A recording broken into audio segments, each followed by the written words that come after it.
on Second Kings. We're on week 4, Second Kings 4. That's are we just we're doing A chapter a a week. chapter a week? Is that the plan? I think we'll combine a few. Yeah. But I really wanted to separate this and 5 because I really like the story of Naaman and the servant girl. Hey, that's So I next thought week. that. We can't I talk know, about that. But people can read ahead. So I'm not telling We them can what possibly happened. ahead, actually. Oh, shoot. Sorry. We have the whole book. We keep it in lockdown. Yeah. I think that's what the priest used to do. I was going to say, isn't that what used to happen and it wasn't such a good thing? So the question is, when do you feel seen? When do you feel seen? That's a great Yeah. question. I usually don't like to. Don't see me. Mm. I'm seen when nobody sees me. I think it's much more like there's more of a maybe a feeling when you feel unseen, but is there a feeling or a response, or do you recognize when you are seen?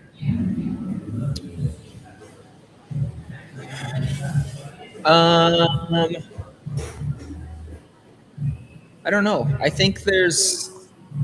I don't know if it's related. I was thinking of moments in life that force you to like actually be in the moment. I don't Yeah. know if that's necessarily related. Yeah. But I feel like there are things. Maybe it's a cousin to the question, but like, what are the moments where you aren't preoccupied with what has been or what will be, but you're actually in the moment? And I think when you're like hanging out with somebody, you can tell when they're preoccupied with something else. What'd you say? When you're in a meeting, That was a good one. That was so quick. You didn't even know. or because you've been gone, I've led a couple meetings, and I find myself being distracted by people who are distracted. Yeah. It's like a spiral. Yeah. And so I don't know if that is necessarily the same thing. I do think part of being seen is presence, for sure. I think that sometimes things that do have value, like empathy or solidarity, or things that kind of can be, I think they can be attempted from a distance. Yeah. They're very different when you sit with somebody or are present with somebody. Or another like related thing is both with some of the college students and even with some of the younger baristas, they're seem to be preoccupied or consumed by how they're perceived by others. I feel like I've told so many people nobody's paying attention to you. Like that's like a good thing. Like, Including me right now. yeah. Like I don't do that because I'm insecure about it. I'm like, everybody's preoccupied with their own stuff. Yeah. Like most people spend 90% of their own attention on themselves. Yeah. So maybe that's why actually being seen is important and valued, is because it's actually kind of rare. And I think when specifically surrounding needs, or it just becomes very apparent, you can have presence with somebody, and it's kind of like receiving a gift that you would never want. It doesn't have to be a gift, but it can be like, oh, that thing you told me, or that thing that you did for me, you apparently don't see because that's not what I needed, or I didn't want. It can be complicated, but being seen is it isn't just. Well, the depth of seeing is really an important thing too. Seeing somebody at their surface level. Yeah. Yeah, it's hard. Well, Rich. That's it. That's all we got. Just kidding. No. Well, in this chapter, 2 Kings 4, there's this grouping of narratives of varying degrees of, I guess, perception of like, is this an important moment? Are these important people? I struggled with viewing them as related at all when I first read them. I was like, why are these together? That was confusing. Well, and it's quite a bit of whiplash from First and Second Kings. Their focus is primarily on the kings or the prophets, and then all of a sudden now these central characters are these, it's a broken family, it's a affluent family, but with a quiet or unspoken need. It's a moment of some shortages of bread or somebody who makes a really bad stew, and so it's a kind of a whiplash from what's really been happening in the narrative. And so you go, what? Oh, is this some weird interlude? Why is this part of the story? Right. Something like we were talking a little bit about is like Scott Gorman and I, like, just there could have been like different authors for all these stories, because all these stories span like a pretty large period of time. But it is interesting how we went from really focusing on kings and power and war, and even the story of Elijah and Elisha was not as quiet. I mean, not as big as the kings, but still it was like important people, like Elijah being the prophet and being a part of so many stories. And then all of a sudden we have these really zoomed in focus on individuals and families, and the soup, where it's like this poisonous soup. And what was it? We decided it was like 20 dinner rolls for 100 people instead of, because it says barley loaves, and you're like, what does that mean? I could feed 100 people with 20 loaves of bread, but it's really like little dinner rolls, and it zooms in to these individual stories where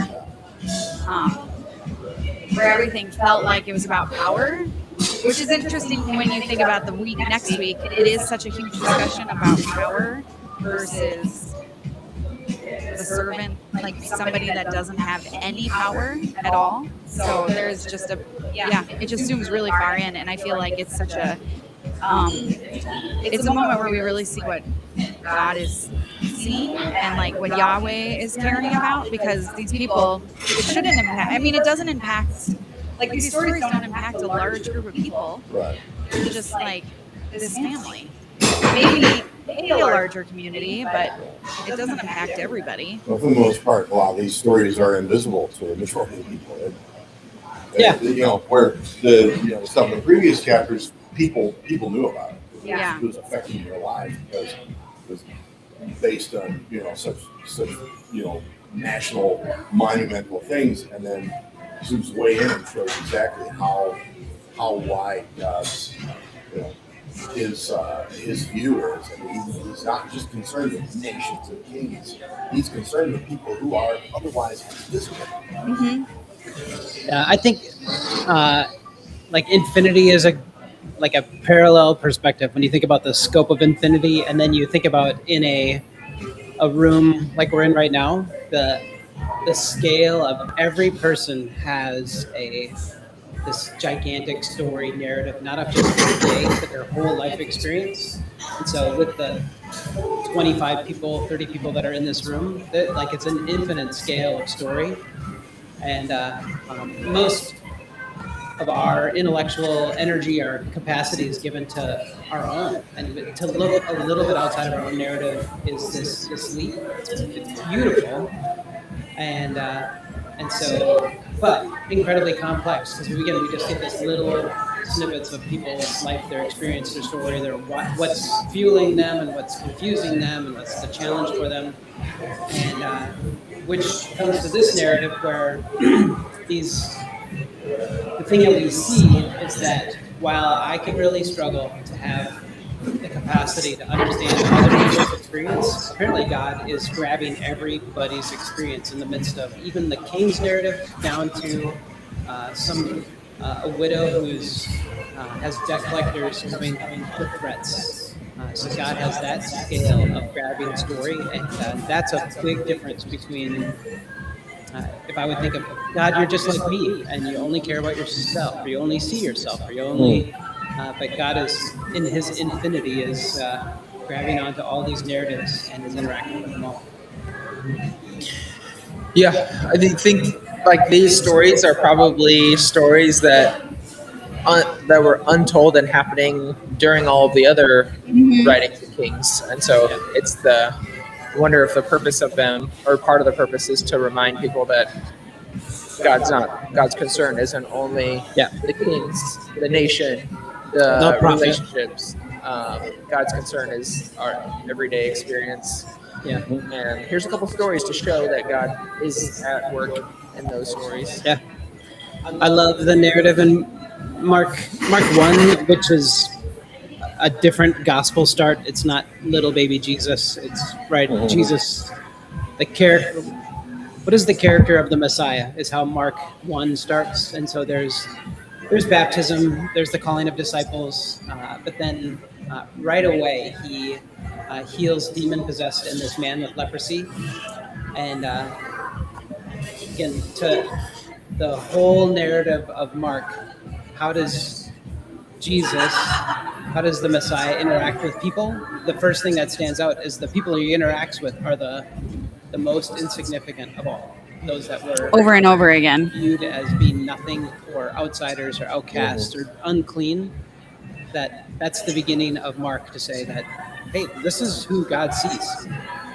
And that's, I think that is a beautiful repetitive narrative, not just of Jesus, but we see it right here in God's interaction. I think some comments, like Greg put together a way for us to kind of look through some of the scripture and collaborate a little more. And you left some comments, and I think it's some of the things you talked about too when we were talking about it on Tuesday. But some of the things you said was sometimes capacity matters more than certainty, or like one of the first story was like her sons are going to be sold into slavery because she doesn't have any money. She's completely lacking in everything. And then Elisha tells her, and all she has is a little bit of oil. And so Elisha says, go to all your neighbors, go to everyone in your community, get as many jars as you can and fill them with oil, and just keep filling until there's nothing left. And it's like she ran out of jars before she ran out of oil. Loser, And she ran out of jars. She ran out of jars. And you were It's too bad. jars. It's too bad. Like, oh, keep going. Why would you If Rich was here, this would be a great moment to say, "Hey, Tub Man, Find another tub. nobody loves Roasters will fill every tub with coffee. Just more tubs. Just keep getting tubs. Put them all in the van.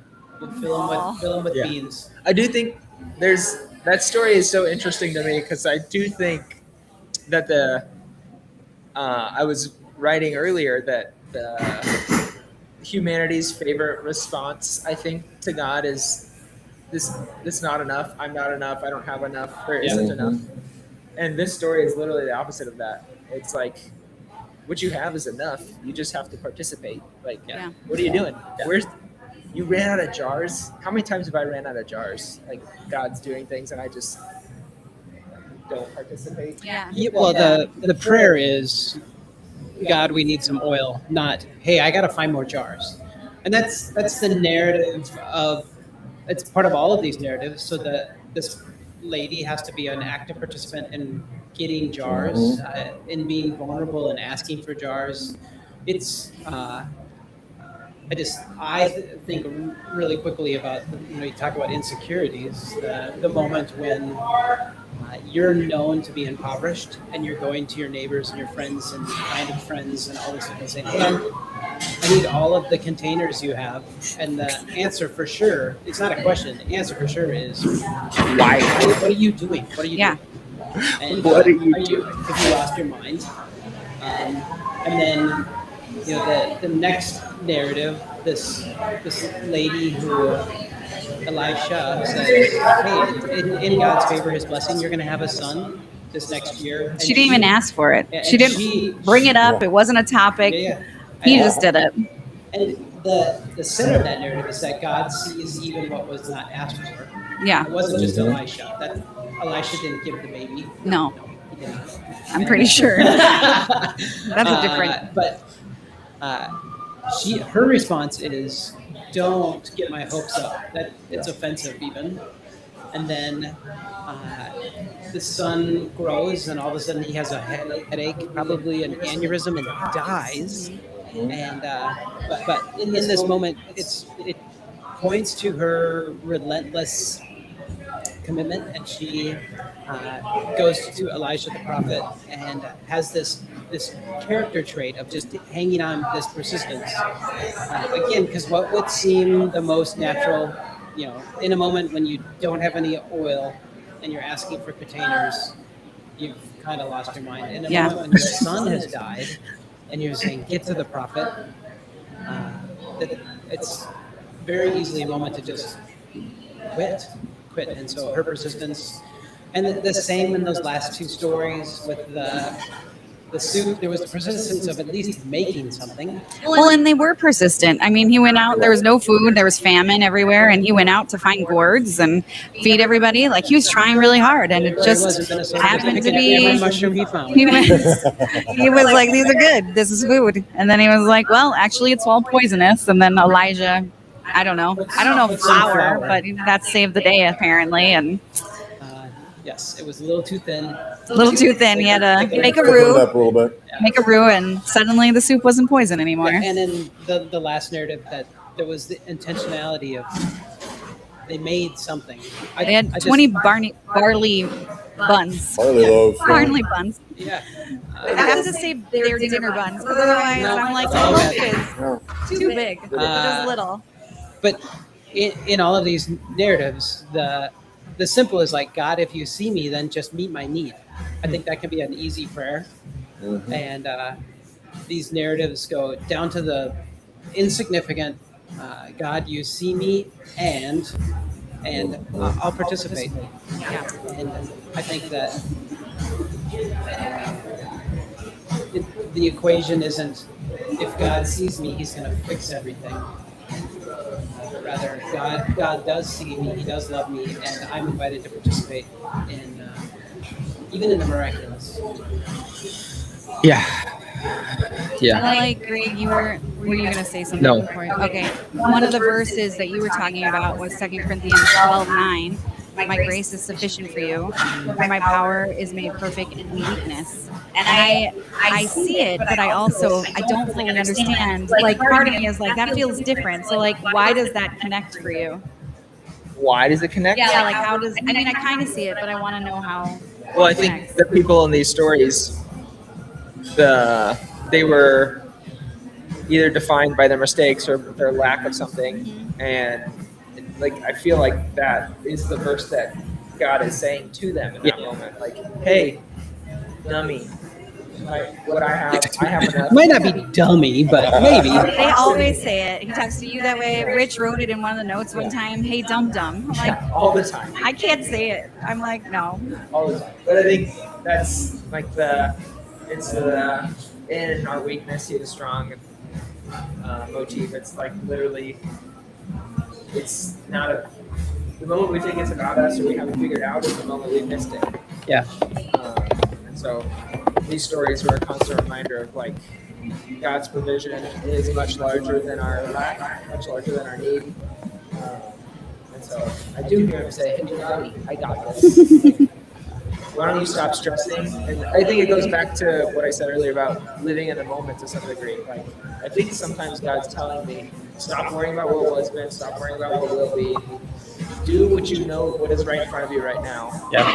Do it like it matters, like you care, and trust that my provision will fill the gaps. Yep. When you- a lot of these stories, this and and Mark 1 and stuff, you talk about people who are not only on the outskirts, but people who have been pushed to the outskirts. And kind of brings back Romans 8. It talks about I have nothing to separate us from the love of God. Mhm. We can push. We can either do it ourselves and run away as far from God, or we can push as far away by society, and it's still not far enough. Yeah, and it continues next from the insignificant nobodies to next week to the overt outsider. Yeah. That's why you like it so much. I'm an outsider. No, you love the focus on inviting outside to participate. It's true. Or Yeah. What would be defined as the outsider. Yeah, I do. That's what the whole gospel is. That's all I see. Jesus just welcoming people that don't belong. I know there's more, but that's what That's great. that's what I see. It And I just was, clicked for me of like, because you said quite a few times you're so excited for that story. Yeah. And you're like, I haven't figured out why. Yeah. It's because these big, powerful people think they know everything, and all of a sudden this little servant girl who shouldn't know anything is able to. I don't know. I like it. It's great. I I love it. Is there a wrap up? We don't have Rich. Rachel's wrap up. Oh no, I don't have it. I think it should be Gorman's wrap up. Oh, that's what happened. You got it? Well, it's when we feel like we are too far out, or we've been pushed too far out, or we're just too messed up to even learn to God, he reaches down. It's like you're not too far. And he also invites, you're talking about, invites participation to say, it's not something I'm going to do to you, I'm going to do with you. With you. Yeah. That's it. That's where the real value is. Yeah. Yeah. I love that. We can participate in that, and we can participate in our work, even when we are, your strength is many, when in my weakness, that's where your strength shines. Yeah. I love that because I'm not. Rachel's wrap up. I know. I didn't. I'm sorry. But like in the last chapter, they're like dying of thirst, and they're at the end of everything, and they still have to dig trenches. And it's like, so often I think it's easy to say, "Please save me." Like, please rescue me from this. Like, I would have thought these men are dying and like haven't had water in days, and like, how are you going to dig a trench to be able to get the water you need? But they had to participate. Like, they had to be part of it. They had to be involved. And in these chapters, like, these people they're in desperate circumstances. This woman has lost her husband, and her kids are going to be taken. Like, these aren't small things. Like, her kids are going to be taken into slavery, and she still has to be a part of it. And the next chapter, she loses her son. She has to be a part of the problem solving.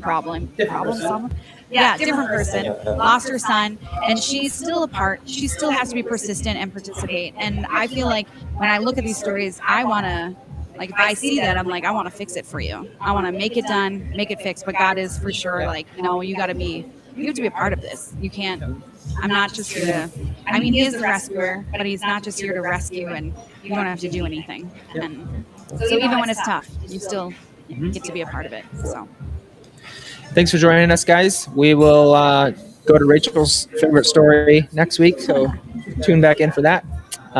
See you Sunday, and have a great week.